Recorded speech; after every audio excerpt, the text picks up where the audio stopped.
Food habits అనేవి complete change అయిపోయినాయి. Unhealthy food బాగా అయిపోయింది. పిజ్జా, బర్గర్స్, తర్వాత కూల్ డ్రింక్స్ అనేటివి ఇవన్నీ కూడా బాగా అయిపోయినాయి. తర్వాత ఔట్ సైడ్ ఫుడ్ బాగా అయిపోయింది. పిల్లలు యాక్చువల్లీ మనము ఒబేసిటీని ట్రీట్మెంట్ చేయాలంటే it should start from schools. School అనేది మనము play ground must. Play ground లేని అసలు పర్మిషన్స్ ఇవ్వద్దు మన కాలేజ్, మన గవర్నమెంట్ అనేది.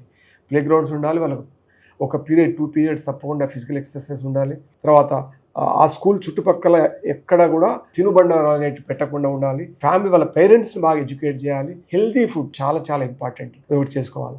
సో ప్రజలు కూడా, ఈవెన్ అడల్ట్స్లో కూడా, ఇది చిల్ అనేది అడల్ట్స్లో కూడా మనం ఏంటంటే ఫిజికల్ యాక్టివిటీ అనేది చాలా ఇంపార్టెంట్.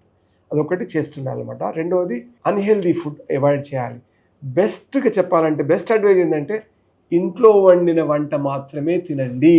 దయచేసి మీరు బయట అమ్మ వండింది, భార్య వండింది, సిస్టర్స్ వండింది మాత్రమే తినండి, బయట ఫుడ్ తినకండి. ఇది డిక్టమ్. ఇలా చేస్తే ఏంటంటే చాలా మట్టుకు సమస్యలు తగ్గుతాయండి. బయట ఫుడ్ ఎట్లా ఉంటుందంటే రీయూజ్డ్ ఆయిల్స్ యూజ్ చేస్తారు, దానిలో అన్ని మసాలాలు యాడ్ చేస్తారు. నాన్ వెజిటేరియన్ ఫుడ్లో కూడా ఎప్పుడైపోతుందంటే మనం only fish and chicken is advisable, whereas red meat is not advisable, mutton is not advisable. Growing చిల్డ్రన్లో we should encourage non vegetarian food. But ఒక్కసారి 40 years దాటిందంటే we should go for vegetarian food.